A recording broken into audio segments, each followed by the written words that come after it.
पटना के फुलवारी शरीफ के चर्चित दुष्कर्म एवं एक बच्ची की हत्याकांड का पटना एसएसपी राजीव मिश्रा ने खुलासा कर दिया। एसएसपी ने कहा कि बीते 8 जनवरी को 2 बच्चियों का अपहरण कर अगले दिन 9 जनवरी को एक बच्ची की हत्या कर दी गई थी।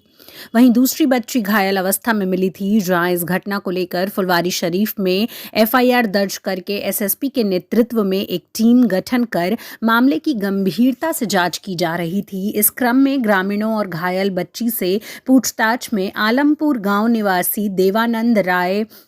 उर्फ बबलू को हिरासत में लेकर पुलिसिया पूछताछ में वह अपना गुनाह स्वीकार किया। आगे क्या कुछ बता रहे हैं पटना एसएसपी, सुने। देखिए, 8 तारीख को फुलवारी शरीफ थाना अंतर्गत 2 छोटी बच्चियों का अपहरण हो गया था और बाद में 9 तारीख को सुबह जो है उनका उसमें से एक बच्ची घायल अवस्था में और दूसरी बच्ची मृत अवस्था में मिली थी। इस संबंध में फुलवारी शरीफ में एफआईआर अंकित करके एएसपी फुलवारी के नेतृत्व में एक टीम का गठन किया गया था, जिसमें आईपीएस प्रोफेसर दीक्षा और डीएसपी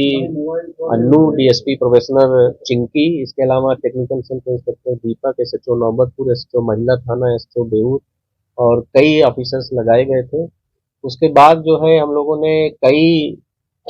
वैज्ञानिक तरीके से और जो हमारा ट्रेडिशनल तरीका है इन्वेस्टिगेशन का, लोकल लेवल पर जाके मल्टीपल टीम्स बना के हम लोगों ने वहाँ की स्थानीय जो छोटी बच्चियां थी, जो महिलाएं थी, उन लोगों से बात की और उसके बाद जो है जो इन्फॉर्मेशन मिली थी उसके आधार पर, संदेह के आधार पर हम लोगों ने 2-3 लोगों को जो है पूछताछ के लिए ले आए थे। पूछताछ के क्रम में जो है इस पूरे मामले का उद्भेदन हुआ है और अभी तक जो बात आई है वो ये है कि एक व्यक्ति है उसी जो आलमपुर गांव है उसके बगल में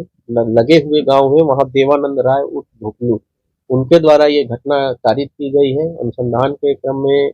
हम लोग जो घायल बच्ची है उससे भी जब लगातार एम्स में हमारी जो आईपीएस प्रोफेसर है दीक्षा और डीएसपी जो इस केस की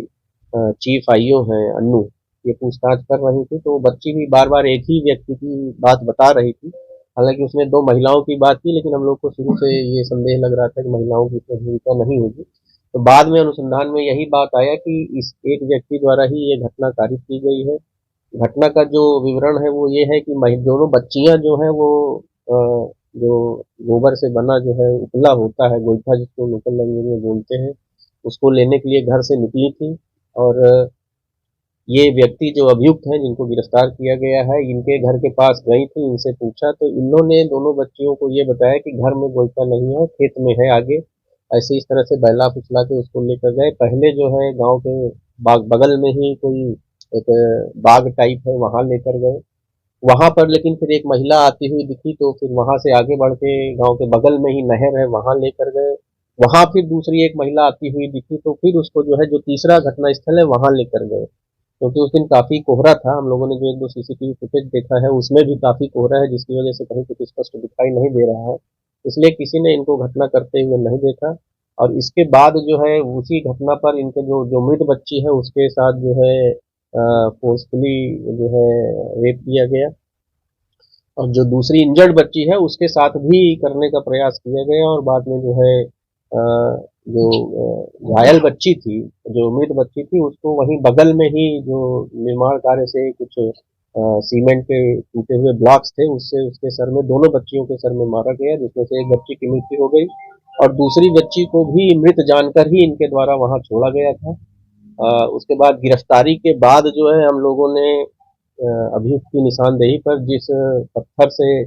बच्ची को मारा गया था उस पत्थर को भी बरामद कर लिया है कल रात में और उस पत्थर पे भी काफी खून लगा हुआ पाया गया है, जिसको हम लोग जब्त करके फर्दर एफएसएल जांच के लिए बेच रहे हैं। इसमें पूछताछ के क्रम में ये भी बात आई, जब हम लोग कल इनसे पूछताछ कर रहे थे तो इन्होंने पुलिस को जो है बहकाने की भी कोशिश की, 2 व्यक्तियों का नाम बताया, लेकिन आगे अनुसंधान के क्रम में उसमें एक और महत्वपूर्ण बात प्रकाश में आई कि जिस व्यक्ति का ये नाम बता रहे थे, जो बता रहे थे कि इनके साथ घटना में शामिल है, उसकी बच्ची को भी इन्होंने जो है 3-4 महीने पहले गोद में उठा के ले जाते हुए देखा था, लेकिन उसकी माँ ने देख लिया था और उसके बाद शोरगुल करके उसको बचाया था और उस संबंध में गांव वालों ने इनके साथ कुछ हल्की फुल्की मारपीट और गाली गलौज किया था, लेकिन इस घटना की सूचना पुलिस को नहीं दी गई थी। उसी के परिवार से जुड़ा एक और व्यक्ति का नाम इनके द्वारा बताया गया था, लेकिन बाद में अनुसंधान के क्रम में ये पता चला कि उस व्यक्ति की माँ को एक घटना हुई थी फुलवारी शरीफ में 19 अप्रैल को, जिसमें फुलवारी शरीफ में केस नंबर 590-23 है अंकित है, जिसमें एक 72 साल की महिला को वो अपने घर के दलान में सोई हुई थी, वहां से घर से खींच के जो है उसको ले जाया गया था और उसके बाद उसका शव जो है मिला था। इसमें भी उसके सर पे पत्थर से मार के या किसी मजबूत चीज से मार के उसकी हत्या कर दी गई थी। पूछताछ के क्रम में अभियुक्त ने उस घटना में भी अपनी संलिप्तता अकेले ही करने की बात बताई। उस घटना में भी हम लोग को काफी आश्चर्य होता क्योंकि 3 अलग-अलग जगह ब्लड पाए गए थे। हम लोग उससे पूरी घटना को समझ नहीं पा रहे थे कैसे 3 अलग-अलग जगह ब्लड पाए, लेकिन अभियुक्त ने पूछताछ में जब पूरी बात बताई तो उस महिला को ये जो है पहले उसको जो है प्लास्टिक के पाइप से मारा, जब वो अर्धचेतन अवस्था में हो गई तो उसको बगल के बाग में ले जाके उसके साथ भी इनके द्वारा रेप किया गया था। लेकिन हालांकि पोस्टमार्टम रिपोर्ट में इस बात की कोई उल्लेख नहीं है, इसकी पुष्टि नहीं हो पाई है, लेकिन पूछताछ के क्रम में इन्होंने इस चीज को एक्सेप्ट किया और फिर पुनः जो है उसको ला के वापस अपनी जगह रखने का प्रयास किया गया था खींच के, इसीलिए वो 3 जगह ब्लड मिला था। और जो हम लोग पोस्टमार्टम रिपोर्ट देख रहे हैं तो उस पोस्टमार्टम रिपोर्ट में भी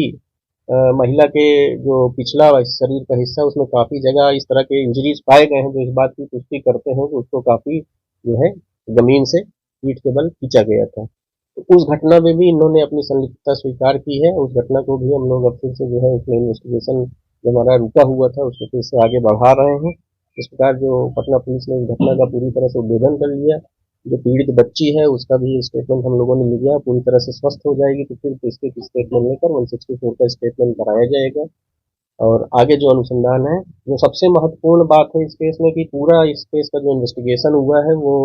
इसमें जो एविडेंस हम लोग कलेक्ट किए अभी तक घटना स्थल से और एम्स से जो हमको डॉक्टर्स ने दिया है, तो हम लोग इस बात के लिए पूरी तरह से विश्वस्त जो दोषी है उसको सजा दिला पाएंगे।